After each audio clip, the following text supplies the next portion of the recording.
حضرت ابراہیم علیہ السلام پدې پیغمبرانو کې د یو ډېرې لوی مرتبه پیغمبر تیر شوی دی. ابراهیم علیہ السلام چې کله نمرود په اور کې وغورځاو او یو هفته په اور کې تیره کړه، اور په رب العالمین یخ معتدل یخ که چې دته هیڅ قسمه تکلیف ونه رساو.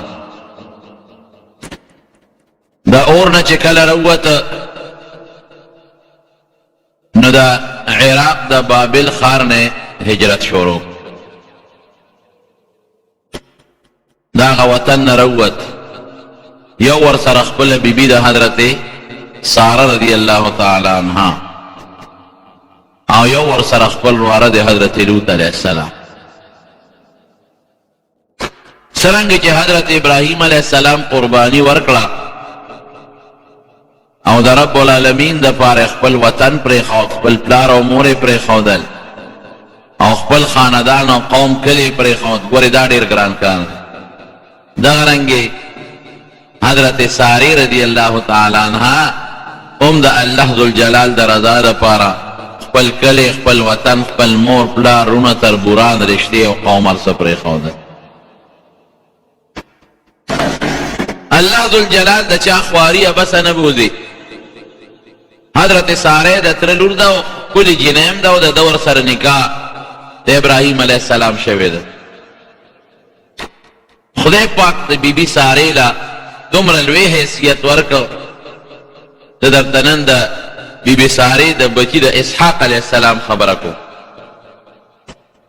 چې رب العالمین هغې له بچی ورکړه حضرت اسحاق علیه السلام. او بنا بر اختلاف لږ اختلاف پکې شته، خو راجح قول ادا ده چې د اسحاق علیه السلام په اولاد کې خدای پاک 3.5 زره پیغمبران پیدا کړي. دا د بیبي سارې اولاد د 3.5 زره، بلکې بعض علما 4 زره یادوي. 3.5 زره یا 4 زره پیغمبران دا الله د بیبي سارې په اولاد کې پیدا کړي. او ډېر لوی وطن او ډېر لوی قوم خدای پاک د هغې نه آباد کړی دی. دا ولې دی د رب العالمین دپاره د رضا دپاره وطن پرېښوده او هجرت یې وکړه.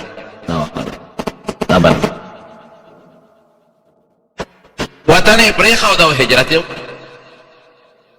بیبي ساره ابراهیم علیه السلام چې څنګه راووتل د وطن نه او د کلي نه، لاره کې کله یو ځای دمه کوي او کله بل ځای دمه کوي. هغه زمانه کې آبادي د ځمکې دومره نه وه لکه دا اوس چې څومره ده، ځکه د نوح علیه السلام طوفان تیر شوی او خلک غرق شوي او بیا د نوح علیه السلام اولاد کې ځای په ځای لږ لږ خلک پیدا شوي، یو ځای کې لږ مسلمان خلک، بل کلي کې لږ خلک، بل کلي کې لږ خلک. نو ابراهیم علیه السلام چې به کوم کلي ده نو په هغه کلي کې به د رب العالمین د توحید د عقیدې د الله د یووالي او څه احکامات چې رالو د هغې تبلیغ او دعوت پیچله. رالل بیت المقدس ته، د شام ځمکه کې بیت المقدس د علاقه ردې له راله. د دې ځای نه مصر ته لاړل. مصر کې یو بادشاه و ظالم، د مصر د هر بادشاه لقب فرعون و فرعون. او دغه وخت کې چې کوم فرعون و د ده نوم سنان. د موسی علیه السلام په زمانه کې چې کوم فرعون و د هغه نوم مصعب و مصعب ابن ولید ابن ریان. او د ده نوم سنانو. دا یو ډېر ظالم او ډېر خراب سړی او بدعمله سړی و.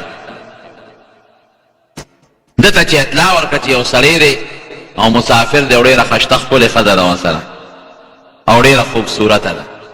د دې بادشاه قانون به ده چې په لاره به کوم سړی او ښځه یې ولیدله او ښځه به یې خوښه شوه نو که ورته به یې وی چې دا مې خاوند دی نو خاوند به یې وله وجه او ښځه به ته یې رشته، او که وی به چې دی خاوند نه دی رورې دی نو بیا به یې ورته غږ نه کو، به یې نه وجه او خاوند به یې د ښځې وجه. ابراهیم علیه السلام پوه شو چې دا خو موږ په بل مصیبت کې ګرفتار شو. وطن هم پرېښو، هجرت هم وکړو. په مخ د ځمکه ړومبي هجرت ابراهیم علیه السلام او بیبي سارې ګورې کړی. د دې نه مخکې چا هجرت نه دی کړی، دا ړومبی هجرت دی. دا خو په بل مصیبت باندې، یو مصیبت نه دی بل مصیبت. دا بس کېږي. دې ښځې ته وایي د خپلې بیبي ته وایي په مخ د ځمکه زما ستا نه بل څوک مسلمانان نشته، نو ته زما دیني خور یې، ښځه مې او دیني خور مې د اسلام. نبی علیہ السلام هم فرمایي قرآن شریف کې الله فرمایي انما المؤمنون اخوة، د مسلمان سړی مسلمان ښځه دا په خپل مابین کې دیني رور او خور دی.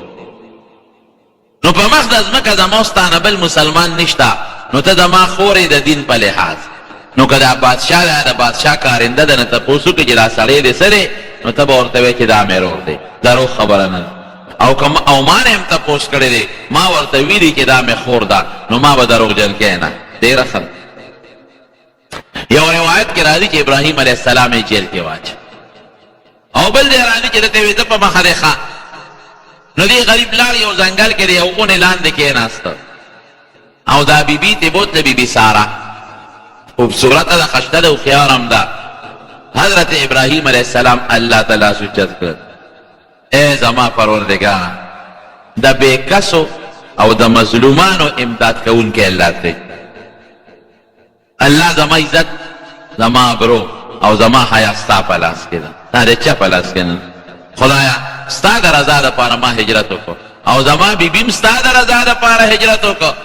الله نن موږ د ځان امداد نشو کولی، که امداد کوې پروردګاره ته به کوې. موږ بېکسه او مظلومان او بېڅوکه یو څه هم نشته.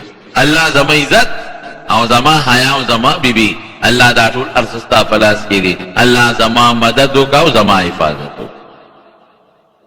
بیبي ساره چې څنګه د ظالم بادشاه د مصر ځان ته نږدې کړه، طلب یې کړو چې دې ته لاس ور واچوي.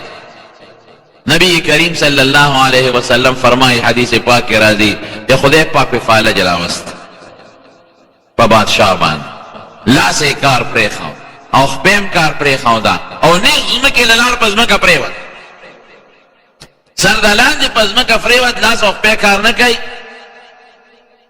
فالج ووت. چې څنګه سر د لاندې په ځمکه پرېوت، بیبي سارې ته وایي وی دا جوړو تا راته خیره وکړه.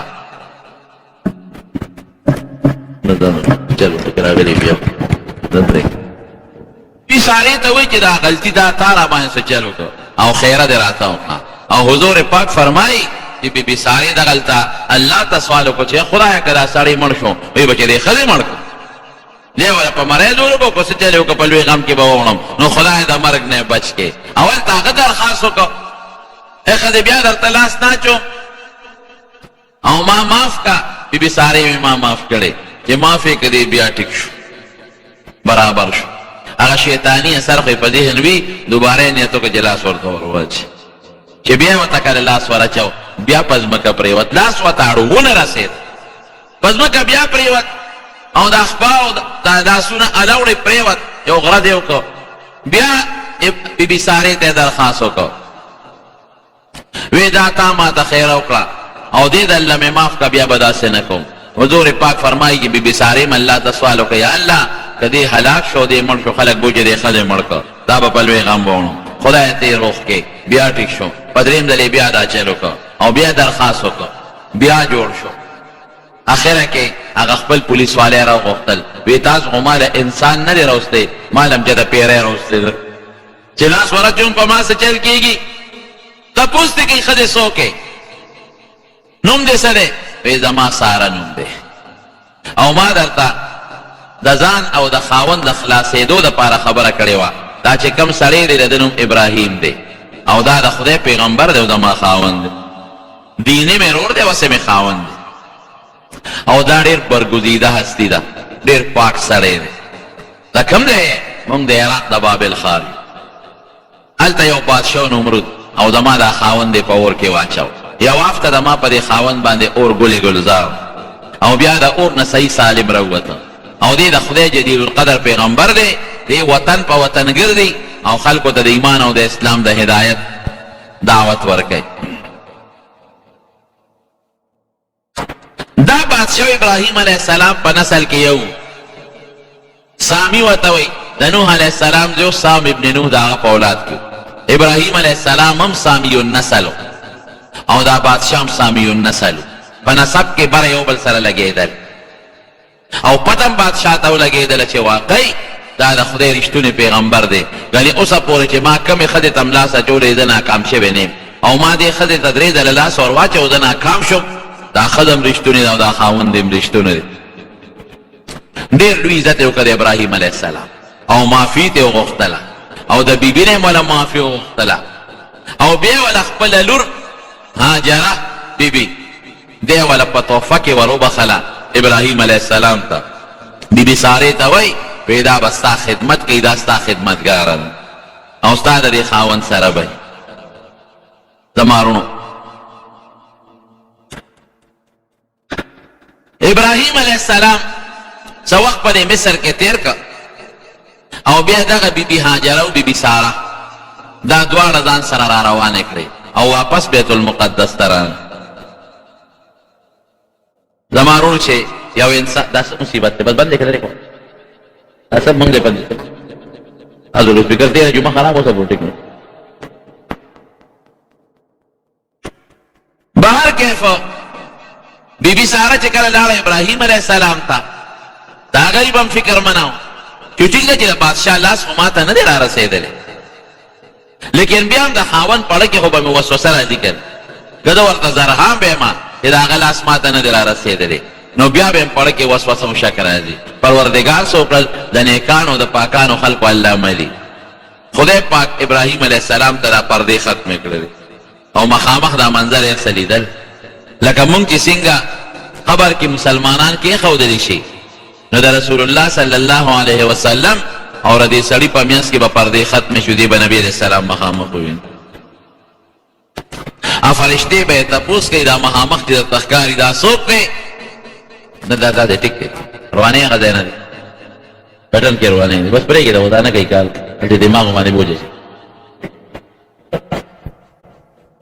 پاک پرده کولاو کړې وه بیبي ساره ورله او خپه ده غریبه جاړي چې د ما د خاوند خو هر څه جي په زړه کې خو یو غم راغی یو دک راغی پریشاني راله وی سړیه ګورې الله د هغه کافر ظالم ذلیله که هغه خدای پاک رسوا که او د هغه لاس ګورې ما ته نه دی را رسېدلی ابراهیم علیه السلام ورته وایي وی ښځې دا خبرې مه کوه ما ته الله مکمل پردې اخوا کړی او ما ته تم ښکارېدلی او ما ته بادشاه هم ښکارېده زه په زړه کې مطمئن یم الحمدلله د خدای پاک ډېره لویه ثنا او برکت واپس لاړل مصر ته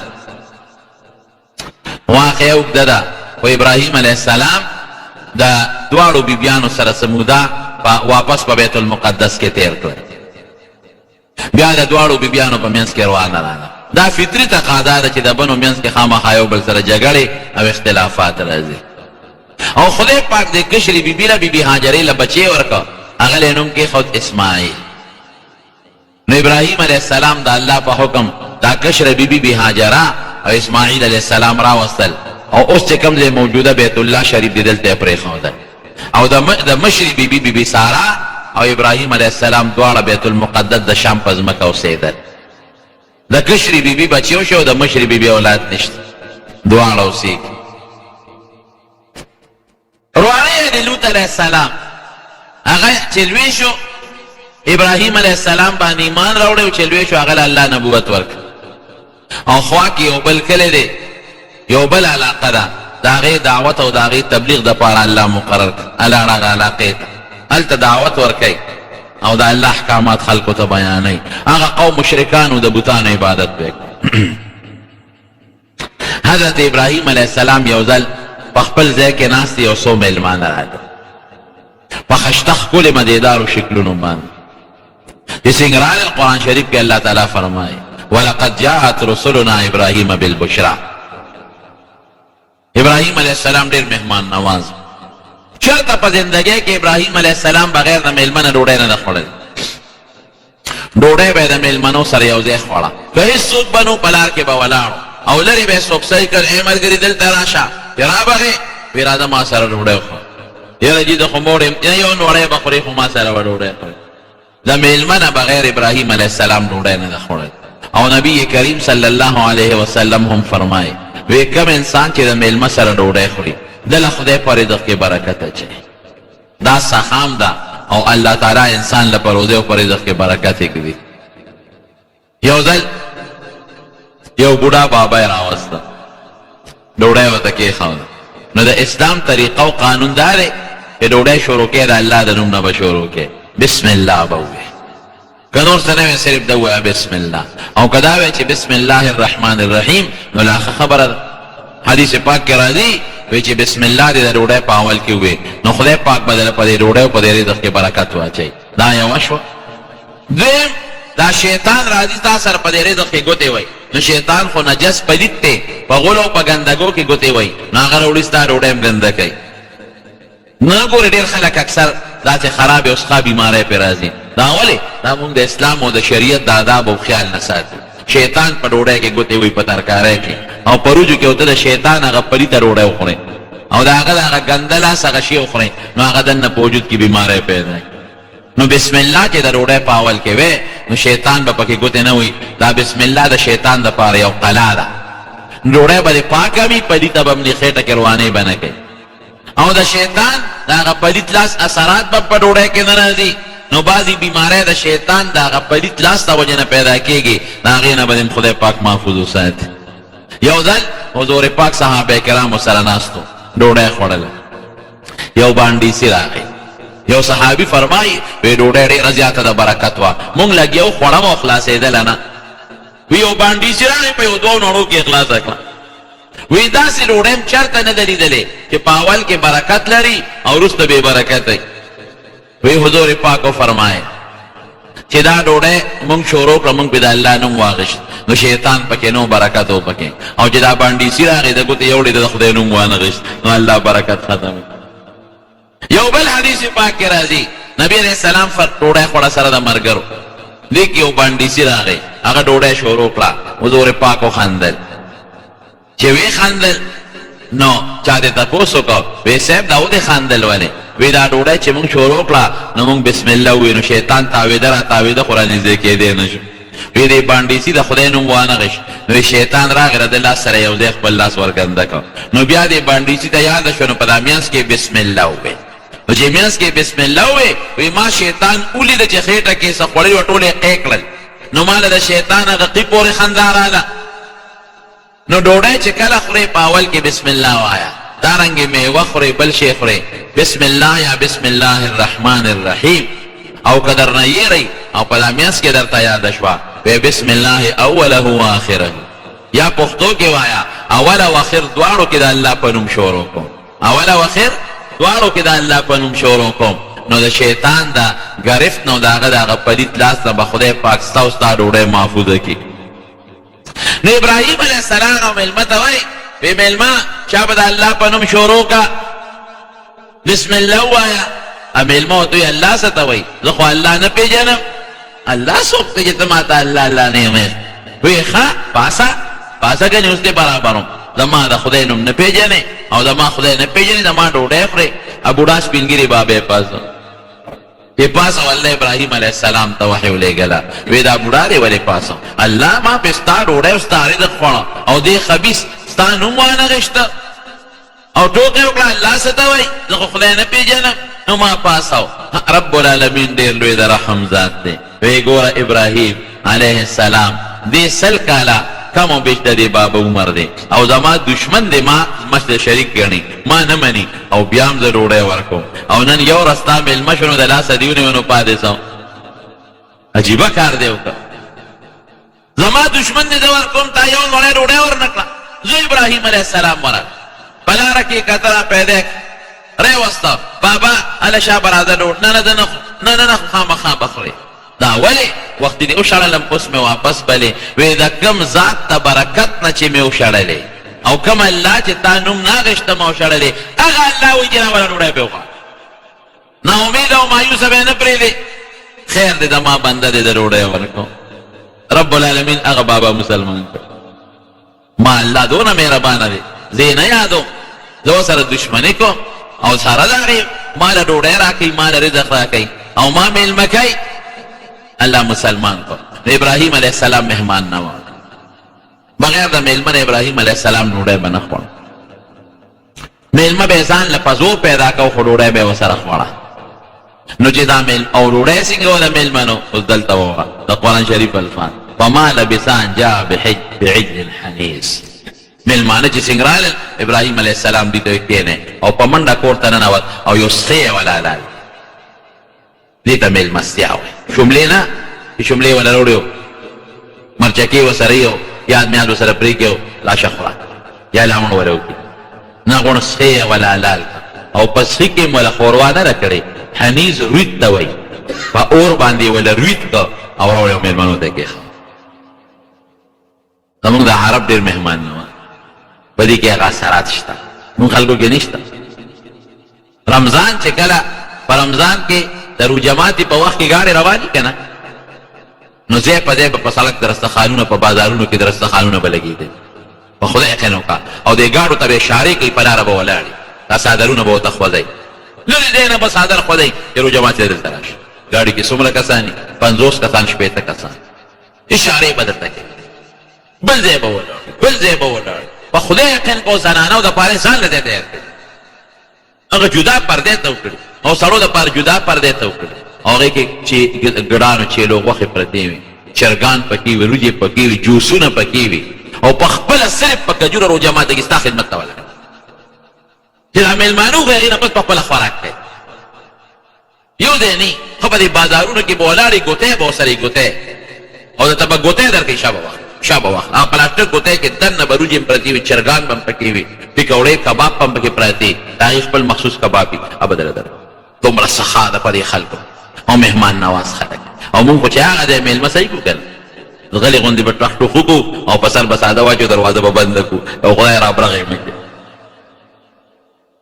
په کور کې دننه به یې په موبایل لکه ته کوم ځای ته کوم ځای زه ستا دروازې مخکې زه خو پېښور کې یم کور له پېښور نوم کې زه خو پېښور کې یم میلمستیا باندې مونږ تنګېږو په میلمستیا به نه تنګېږي دا رزق دی میلمه له ستا په لاس خدای ورکړه د هغه په لاس تا یم الله درکړو اسراف به نه کې تبذیر به نه کې اسراف هم ښه نه دی تبذیر هم ښه نه دی خو میلمه په میلمستیا به تنګېږي نه دا نبوي سنت دی دا د پیغمبرانو سنت دی او دا خصوصا د نبی کریم صلی الله علیه وسلم طریقه یو ځل میلمانه راغلي حضور پاک مبارک اعلان وکړ بخاری شریف کې حدیث دی وایي چې چا سره د یو کس ډوډۍ وي نو یو ځان سره میلمه وي که چا سره د دوو کسو ډوډۍ وي دوه میلمانه گزاره وکړي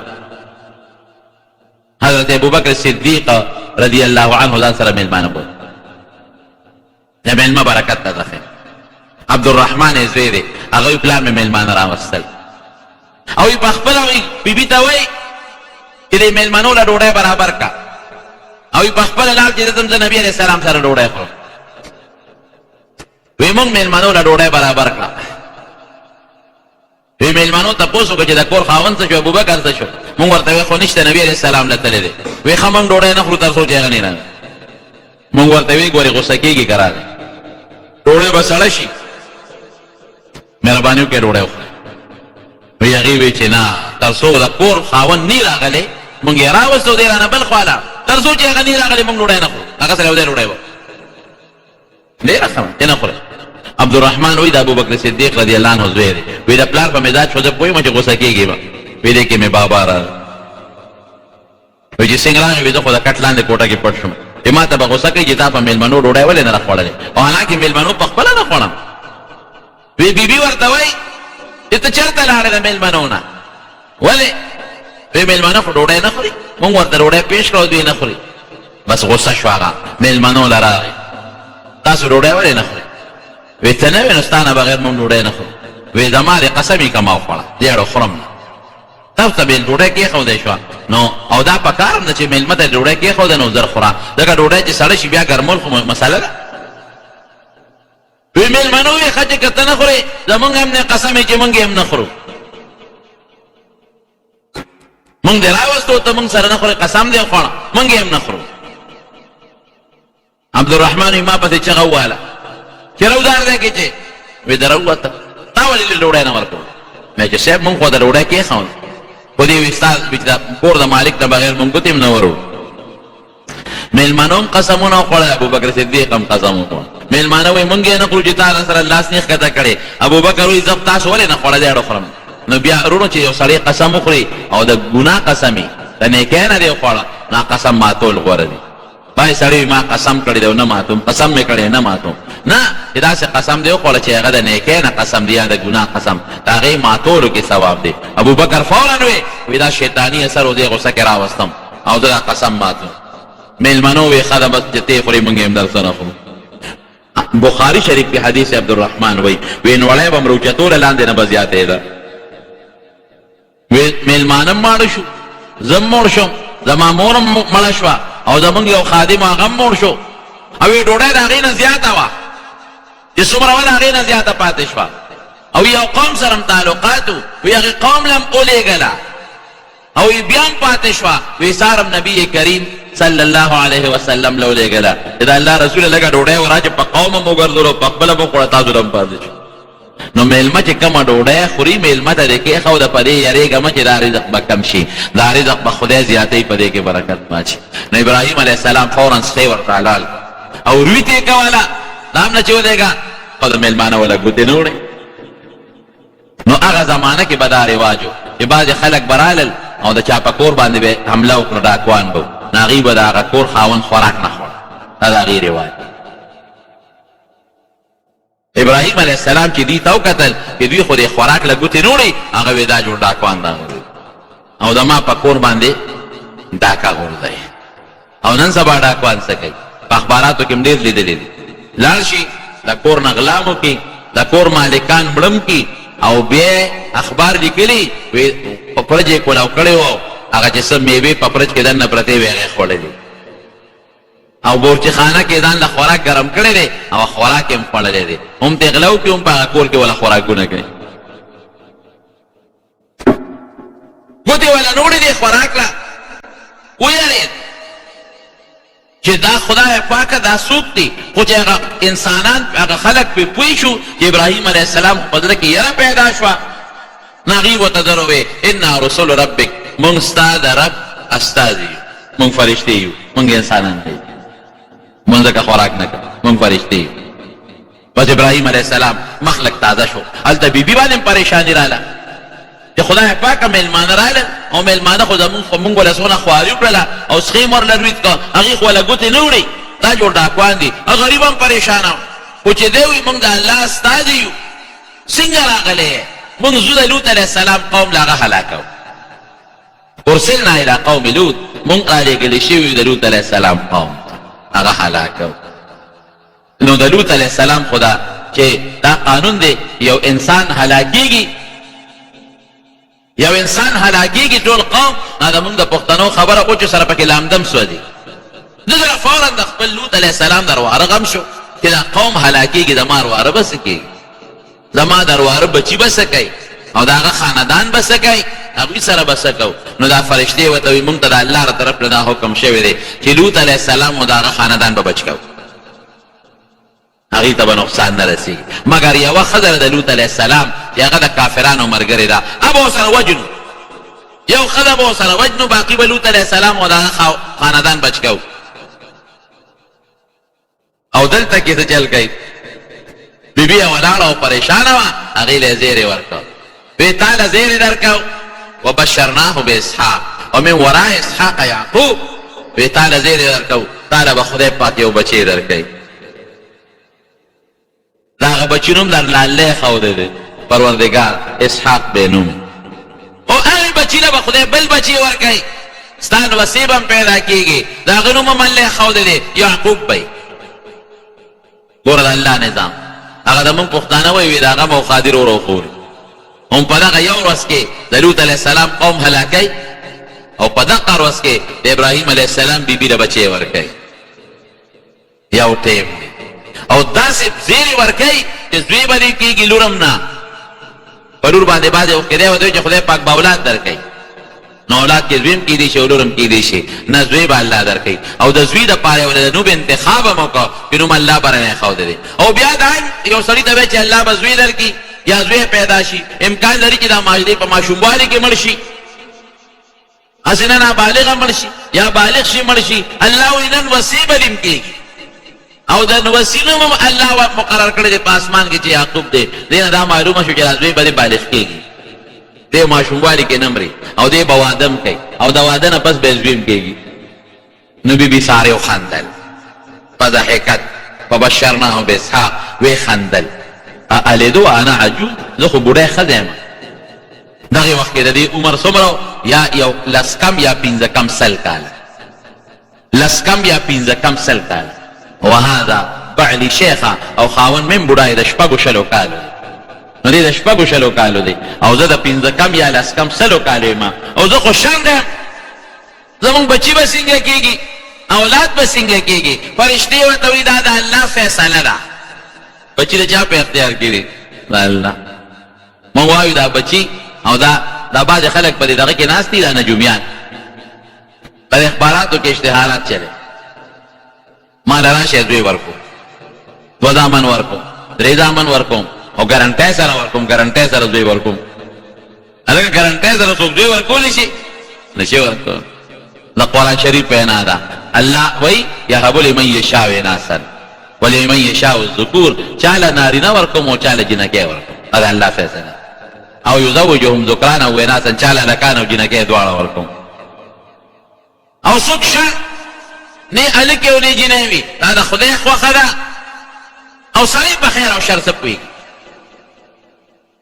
که هلک یې ورکړه او هغه هلک لوفر او قاتل او ډاکو نو دا پلار بیا څه وایي یا خدای د دې زوی نه خو نه زوی ښه دی. پوهېږه نه الله په خپل کار ښه پوهېږي موږ نه پوهېږو. ممکن ده چې د دې سړي په قسمت کې داسې زامني چې هغه زامن ډاکوان او قاتلان او د پلار او مور دپاره د غضب او د قهر ذریعې نو خدای پاک یې د هغې زامنو نو ساتي اړولی ورکړي. کله خدای زامن ورکړي لوڼه ورنه کړي. ممکن ده چې دا لوڼه یې که الله ته پته یي که لوڼه ورکوم دا به د ده دپاره د رسوایۍ او د شرم ذریعې اړو ورکوم یې ونه او چا له خدای دواړه ورکړي. دا د الله نظام په دې باندې الله ښه پوهېږي. او چاله چې خدای په دنیا کې یو نعمت ورنه کړي زوی نعمت دی نو خدای پاک دا نه ده چې ګنې ده سره د خدای دشمني ده. د رسول الله مبارک 4 زامن یې ورکړل په ماشوموالي کې دی واقع نو د خدای ورسره دشمني ورسره هغه نه د خدای زیات محبوب بل بنده څوک و؟ زه خو شنډه یم او زما دا خاوند خو هم شنډ دی. مونږ بچي به څنګه کېږي؟ وایي دا د الله فیصله ده مونږ د ځانه خو نه وایو. پروردګار به تعالی بچی خامخا درکوي. نوم الله مقرر کوي اسحاق او د اسحاق نوم ولې الله ولې مقرر کوي؟ علما وایي اسحاق عبراني لفظ دی په معنا د یضحکو سره دی. یو هلکه معنی سره پلان کې چې څوک خاندي یو دا د خندا فعل دی. نو دغه وخت کې چې دا زیری ورته وشو نو دی وخندل داسې خندې وکړه چې زما بچي به څنګه کېږي زه خو شنډ یم. الله نوم به له هغې سره مناسب کېښه. پروردګار هغسې وکړه د دغې زیرې نه یو کال پس د بیبي سارې زوی پیدا شو. نوم خو د بره نه منتخب شو د الله د طرف نه اسحاق نوم وله کېښودی شي. دا د اسماعیل علیه السلام نه 14 کاله کشر. اسماعیل علیه السلام ته 14 کاله مشر او د 14 کاله کشر. او بیا د اسحاق علیه السلام نه خدای پاک زوی ورکړی یعقوب علیه السلام. او یعقوب علیه السلام له خدای پاک 12 زامن ورکړي یوسف علیه السلام او د هغه 11 وروڼه. او د یعقوب علیه السلام لقب اسرائیلو. دا بنو اسرائیل چې څومره دي دا ټول د یعقوب علیه السلام اولاد دی. د هغه د هغه 12 زامنو اولاد نو د اسحاق علیه السلام اولاد شو. نو د اسحاق علیه السلام نه خدای پاک ډېر لوی نسل خور کړی دی. او د اسماعیل علیه السلام د بیبي هاجرې نه چې کوم بچی پیدا و په عربو کې دا ډېر لوی نسل خدای پاک د هغوی نه خور کړی. لوی منقبت خدای دواړو بچو له ورکوي.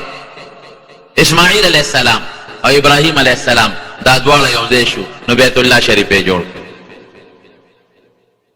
او اسحاق علیه السلام او ابراهیم علیه السلام یو ځای شو نو بیت المقدس یې جوړ. مې چېړه نه کوي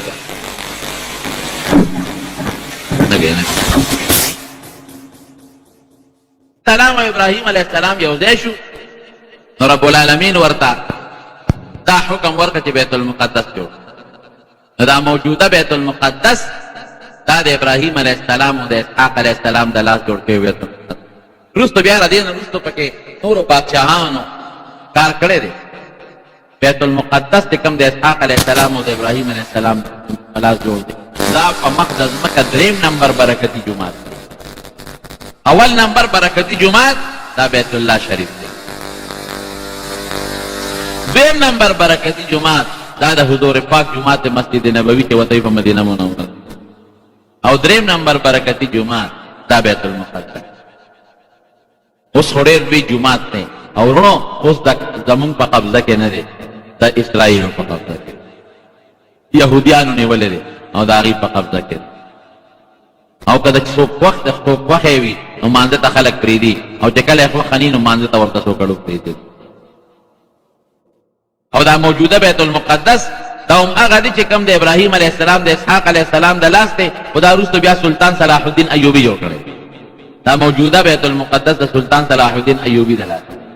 زموږ حضرت شیخ صاحب رحمه الله هغه فرمایل، هغه وی زه تلم د بیت المقدس جومات، وی په دې جومات په دې دیوالونو باندې ټایل لګولې او وی ناشنا ټایل، وی چې مخامخ ورته ته ګورې نو یو خشته نقشه به راته ښکاري، خو که لږ ښي طرف ته دې ورته داسې پترس شوې نو په هر یو ټایل کې د سلطان صلاح الدین ایوبي تصویر درته ښکاري.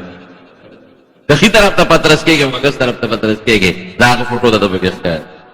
او هغوی به فرمایل وی یو ممبر پکې پروت دی، ممبر، او دا ممبر داسې دی چې دا د یو کجورې د تنې نه جوړ شوی دی او پکې نه میخ شته او نه پکې پیوند شته، داسې ممبر دی تراشلی دی او د هغې نه ممبر جوړ کړی دی، نه میخ شته او نه دوه تختې یو ځای شوي دي چې ګنې هغې یو ځای کړي دي، داسې ناشنا ممبر پکې پروت دی. خدای پاک د بیت المقدس ذات دی. نو خو رب العالمین د چا خواري بس نه بوزي. بی بی سارا د خپل خاوند سره هجرت وکړه په مخ د ځمکه، لومبی هجرت یې وکړه، نو الله ورله وښوله، دعاګانې به یې کولې چې خدایه مونږ له بچی راکړه، یا الله مونږ له بچی راکړه، یا الله مونږ له بچی را. د بچي سوال به کوې، په دې خدای پاک خوشحالېږي، خفه کېږي نه. نو خدای پاک بوډاوالي کې بچی وله ورکړه او داسې بچی وله ورکړه چې هغه پیغمبر شو اسحاق، او د نوم انتخاب هم الله وکړه. او ورپسې بل بچی نوسی یعقوب علیه السلام، هغه هم پیغمبر. او د هغه نه پس بیا چې کوم بل د نوسی زوی حضرت یوسف علیه السلام، هغه هم پیغمبر. او په نسب کې درې نیم دریا څلور د پیغمبران خدای پاک پیدا کړه. خواري د چا بس نه ګرځي. نو که تا نه څوک تپوس وکړي چې بیت المقدس چا جوړ کړی دی، په دې پرچو کې اکثر سوالات راځي، نو ته به ورته په جواب کې څه وایې چې دا ابراهیم علیه السلام او اسحاق علیه السلام جوړ کړي، هغې دواړو په شریکه جوړ کړی. او دا اسحاق علیه السلام څوک و؟ وی دا د ابراهیم علیه السلام جو. اسماعیل علیه السلام د کشري بیبي و، د هغه نه 14 کاله کشر، هغه ته 14 کاله مشر. هغه په لاس هم خدای پاک قربانۍ ورکړي دي او د په لاس هم رب العالمین قربانۍ ورکړي دي. زمونږ په دې خلکو کې یو غلط سوچ روان، که په چا بیماري راشي خلک وي دا د خدای نه دی، که په چا څه تکلیف راشي، مال یې هلاک شي، یا څه بل څه تکلیف راشي، وی خدای راشي. که د چا بچو ته څه نقصان ورسېږي، هلکه وی که نه پښتانه زمونږ دا وایي موږ خدای راونیوه که نه، دا اوس خدای رانیولی دی، داسې به چېرته هم نه وایي. د دنیا دا مصیبتونه بېشکه کله د نیوکې ضرورت دغه وي، کله د الله د طرف نه نیوکه هم کېدی شي او د خدای قهر او غضب هم کېدی شي، دې کې شک نشته. لیکن کله د ازمایش دی د انسان د ګناه د رجېدو ذریعه هم ګرځي. پروردګار یو انسان نه ګناهونه شوي وي، تکلیف پرې راولي، ګناه پې الله رجې.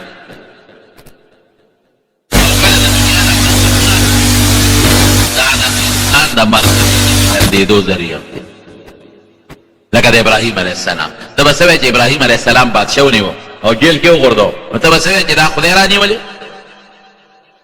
یا د ابراهیم علیه السلام نه بیبي بادشاه بوتله، نو ته به څه وایې چې دا خدای رانیولې دی؟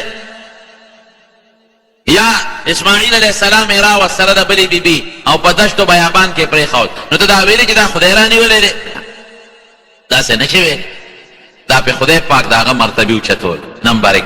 او نمبر 2 مخلوق ته الله دا ښیي، که په مخلوق داسې قسمه تکلیفونه او مصیبتونه راشي نو مخلوق به الله ته فورا رجوع کوي او ځان ته به ابراهیم علیه السلام را مخکې کوي. ابراهیم علیه السلام به ځان ته را مخکې، ماله چا چپ راکړه، دا مې ځکه و. په دې زمانه کې په دې مسلمانانو باندې ابتلاعات راغلي، لکه په افغانستان کې یا په عراق کې یا دلته کې به بعضې علماو باندې او په نیکانو وی بعضې خلک وي چې دا خدای رانیولي. نو ما ځکه دا خبره وکړه چې دا خبره غلطه ده. په احد کې اویا کسان صحابه کرام شهیدان شو. دا بل مثال در کوم. او د حضور پاک مبارک تر حضرت حمزه رضی الله عنه په څونه بې دردۍ شهید شو. دا ویلی چې صحابه خدای رانیولي دي. شهادت د مسلمان دپاره خو د خدای نیوکه نه ده. که یو مسلمان شهید شي او په دې رب العالمین دا مسلمان جنت ته رسي او جنت الفردوس په الله ورکوي. نو د دنیا مصیبتونه او تکلیفونه کله د خدای نیوکه وي بېشکه الله پې زور ورکوي بنده له، او لیکن کله کله پې خدای پاک د بنده نه ګناهونه رجوي، او کله پې رب العالمین د بنده دپاره مرتبې بلندوي. یو حدیث پاک کې راځي نبی کریم صلی الله علیه وسلم فرمایي وایي بعضې وخت کې د یو بنده دپاره الله تعالی په جنت کې یو لویه مرتبه مقرر کړي. وی دې هغې مرتبې ته په خپل عبادت نشي رسېدی، دومره عبادت دی نشي کولی چې هغه مرتبې ته ورسي. نو الله پې په دنیا کې تکلیفات راولي، دا هغه تکلیفاتو په برکت رب العالمین هغه مرتبې ته ورسوي. او بیا د دنیا د تکلیفاتو خدای په دنیا کې هم اجر ورکوي او په آخرت کې هم ورکوي. دا د ابراهیم علیه السلام د څونه اجر میلاو شو. ټیک ته تکلیفات ډېر زیات تېر شو، وطن یې پرېښود، مور پلار یې پرېښودل، اور ته هم غریب پرېوت، بچي ماشوم هم د بیت الله خواله راولي او دلته کې په دشت و بیابان کې پرېږدي. بیا دا بچي الالورو دپاره هم سملی، لیکن خدای پاک څونه لویه مرتبه ورکړه. د 4,000 پیغمبرانو نیکه دی او د موږ د دواړو جهانو سردار پیغمبر محمد مصطفی صلی الله علیه وسلم د ابراهیم علیه السلام په نیکوالی فخر کوي. فخر معراج نه چې کله راغی حضور پاک مبارک نو بیان به یې کو، وی د عیسی علیه السلام شکل د پلانکي سړي په شان دی. هلته یې ولیدل که موسی علیه السلام شکل پلانکي ته وی ګوری د هغه په شان دی، او ابراهیم علیه السلام د چا په شان دی؟ وی ما ته وګوری وی په ټول اولاد کې د ابراهیم علیه السلام سره زه مشابه یم، زما د هغه د شکل یو شان دی. نو د حضور پاک څونه ښایسته ښکلی شکل و، د ابراهیم علیه السلام سره زه مشابه یم په اولاد کې، وی زما د هغه یو شکل. نو تکلیفات تیر شو، لیکن خدای پاک ولې څونه ښایسته بچي ورکړل، او د یو بچي په لاس بیت المقدس جوړ شو، د بل بچي په لاس بیت الله جوړ، او په نسب کې پیغمبران. اسحاق علیه السلام د 180 کالو په عمر کې وفات شوی، لوی عمر ولا خدای پاک ورکړی، 180 کاله. او الخلیل خار ورته وایي، اوس هم د بیت المقدس سره خوا کې خار دی الخلیل، په دې نوم اوس هم دا خار شته دی. د ابراهیم علیه السلام قبر هملته دی او د اسحاق علیه السلام قبر هملته دی، دواړه یو بل سره نږدې دفن دي په الخلیل خار کې، د ابراهیم علیه السلام سره نږدې د خپل بچی. زمانو د انبیاء کرام دا خدای پاک د هدایت ستوري رالیږلي. اوس پیغمبران نه راځي. نبی علیه السلام مبارک فرمایي وی پخوا په هر یو قوم کې و پیغمبر د هغه قوم د هدایت دپاره، او چې پیغمبر بلا وی الله به بل پیغمبر پیدا کړي، وی لا زمانه پس بل پیغمبر نه راځي، بس د پیغمبرانو سلسله پر رسول الله مبارک ختم شو.